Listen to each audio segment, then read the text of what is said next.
भने आदरणीय दिदी वसुन्धरा भुषाल, आदरणीय दाजु शिवश्रेष्ठ, प्यारी बहिनी गौरी मल्ल, दाई राधेश्याम ढकाली, बोर्डका सदस्यज्यू, मन्त्रीज्यूका स्वकीय सचिवज्यू, सम्पूर्ण पत्रकार साथीहरू,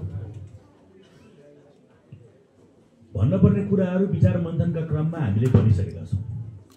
गर्नुपर्ने जे कार्यक्रम प्रमुख उद्देश्य थियो त्यो पनि गरिसकेका छौँ।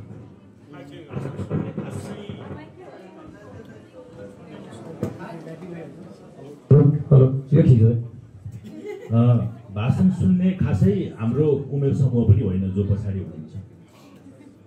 तर के हो भने अन्तिम चिज चाहिँ तपाईँको दिमाग भनेको प्राकृतिक कम्प्युटर हो।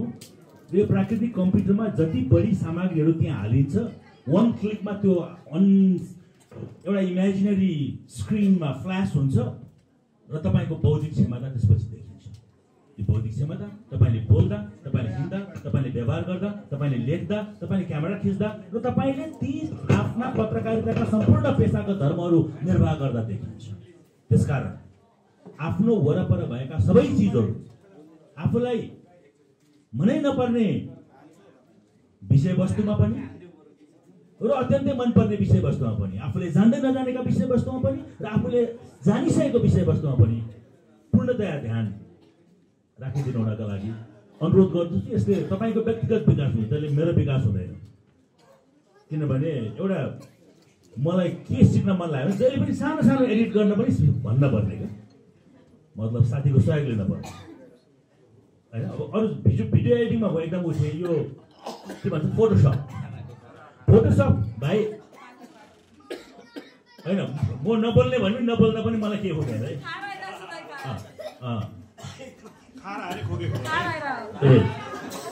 अनि सबैले खोकेको हुनाले नबोल भनेर खोके हो कि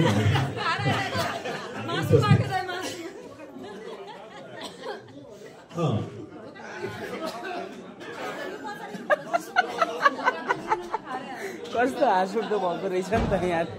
ठिकै छ, मैले कुन विषयवस्तुमा प्रश्न लाग्यो? Photoshop, very good. त्यो ध्यान दिएर सुनेको छ, चेक गरेको, मलाई थाहा थियो भाइ। अब फोटोसप सिक्न गएको एउटा डिप्रेसनमा नगइसकेको तर डिप्रेसनमा कुनै पनि बेला जान सक्ने लेभलको एउटा मान्छे रहेछ सिकाउनु।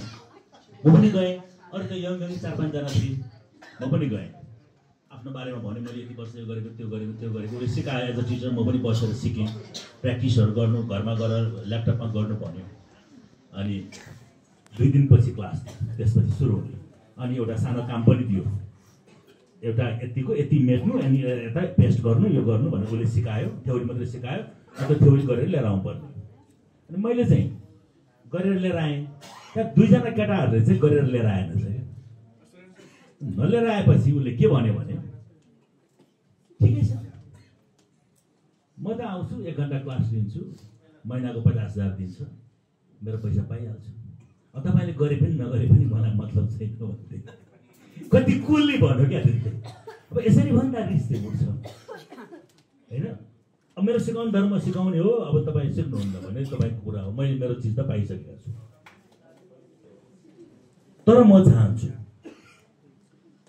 34 वर्ष एउटा एक्सपर्टिज हासिल गरेको मानिसहरू भनेको युनिभर्सिटी नै हो। एउटा युनिभर्सिटीमा पनि हो भने यहाँ सबै युनिभर्सिटीहरू हुनुहुन्छ।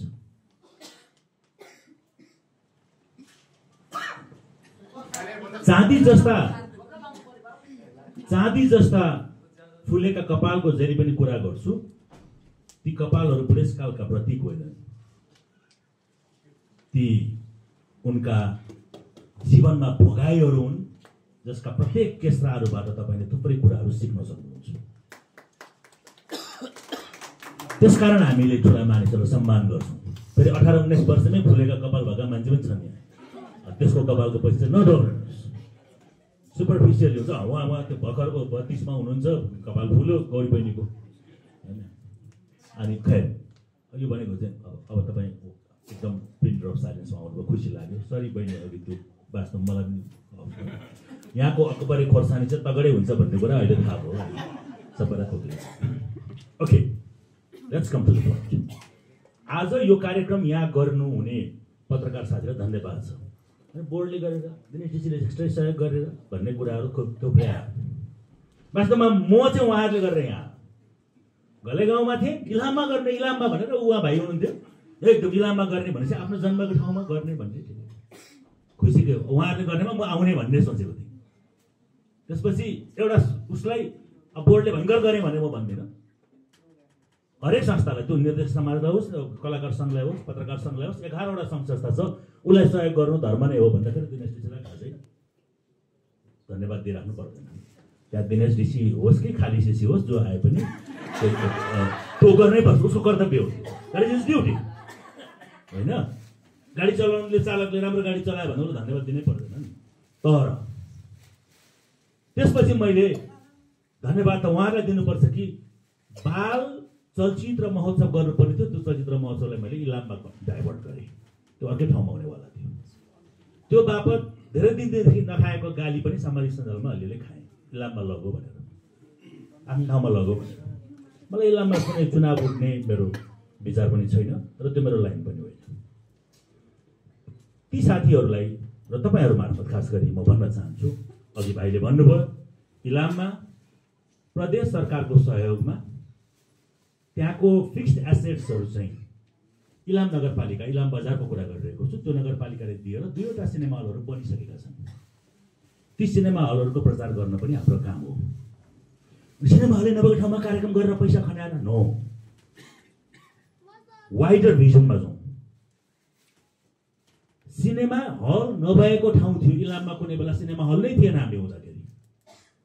जब हामीले त्यहाँ सिनेमाको बारेमा थाहा पायौँ, जब हाम्रो चेतना बढ्यो, सिनेमाले वास्तवमा सामाजिक हिसाबमा हाम्रो पर्सेप्सन नै परिवर्तन गर्न सक्छ, सोचलाई परिवर्तन गर्न सक्छ, सामाजिक डाइमेन्सन परिवर्तन गर्न सक्छ। It is the most impactful mediums of 21st century. यसको त्यो स्टोरी टेलिङको त्यो इम्प्याक्ट दिन सक्ने यो मिडियम भएको, त्यसको बारेमा जनचेतना भएपछि जब त्यो ठुलो सहरमा जान्छ नि, त्यसले सिनेमै हेर्छ। त्यति गर्नु भयो झाल्छ पढो भाइ। अनि त्यसपछि अनि मैले भनेको सानो ठाउँको मान्छे त्यहाँ सिनेमा हल छैन, तर जब त्यो आफ्नो अपर्च्युनिटी खोजीमा, शिक्षाको खोजीमा ठुलो सहरमा जान्छ नि, उसले सिनेमा हेर्छ, किनभने उसलाई त्यसको ब्रान्ड भ्यालु थाहा हुन्छ। अनि आज त इन्टरनेट 5G त गाउँ गाउँ पुगेको छ। अनि भाइले बनाएको लिलीपिली उसले त्यहाँ हेर्छ। तपाईँले बनाउनुको Jack, I am just 21, Jackie, thank you for correcting me, होइन? त्यो पनि भनेपछि त्यो उसले अनलाइनमा हेर्छ। अब त्यो अनलाइनमा हेरिसकेपछि उसले त्यसको हिरोलाई चिन्छ, हिरोइनलाई चिन्छ, त्यसको बारेमा न्युज पढ्छ। अर्को ठाउँमा आउँदाखेरि उसले बारम्बार रूपमा त्यसलाई रेजिस्ट्रेसन गर्छ र त्यो हिरो, हिरोइन, डाइरेक्टर अथवा चलचित्रको त्यसले उसलाई बिस्तारै टेन्टलाइज गर्छ। जसरी हड्डीले कुकुरलाई टेन्टलाइज गर्छ, उदाहरण अलिक तल्लो भयो होला, तर होइन त्यसरी त्यो चिजले टेन्टलाइज गर्छ। त्यो टेन्टलाइज गराउने चाहिँ हाम्रो काम हो, स्टेटको काम हो। अहिले म पछिल्लो 7 महिनादेखि तपाईँहरूको किताबबाट म स्टेटको किताबमा आएको हुनाले मैले स्टेटको भिजन बोलिरहेको छु। मानिसहरू विरोध गर्छ, एयरपोर्ट बनाएर, इलाममा एयरपोर्ट बनाएर त्यही गाडी 6 ठाउँबाट जान्छ। नो, स्टेटको धर्म हो। फ्लाइट भएन, स्टेटले व्यापार गर्ने होइन। पोखरामा फ्लाइट भएन, स्टेटले व्यापार गर्ने होइन। जाजरकोटमा फ्लाइट भएन, सिन्धुलीमा फ्लाइट भएन, स्टेटले व्यापार गर्ने होइन। स्टेटले संरचनाहरू तयार गरिदिने हो। त्यो संरचना तयार गरेका कारण जाजरकोटमा जब भूकम्प गयो अनि त्यतिखेर त्यो एयरपोर्ट काम लाग्यो, स्टेटले व्यापार गर्ने होइन। तपाईँ हामीले सोच्नुपर्छ कि त्यो जाजरकोटका लाखौँ मानिसहरूलाई औषधि तत्काल पुर्याउने र तत्काल मृत्युवरण गर्न पर्ने अवस्थामा पुगिसकेका मानिसहरूलाई तुरुन्तै प्लेनबाट र हेलिकप्टरबाट ल्याउने काम चाहिँ त्यही एयरपोर्ट भएका कारणले गर्यो, जसका लागि सामाजिक सञ्जालमा नकारात्मक विचारहरू फैलाउनका लागि परेका केही समूहहरूले त्यसलाई लेखिने रहे। त्यो सरकारको विरोधमा मैले यो अहिलेको सरकारको मात्रै भनिरहेको छैन, पछिल्ला 10 वर्षदेखि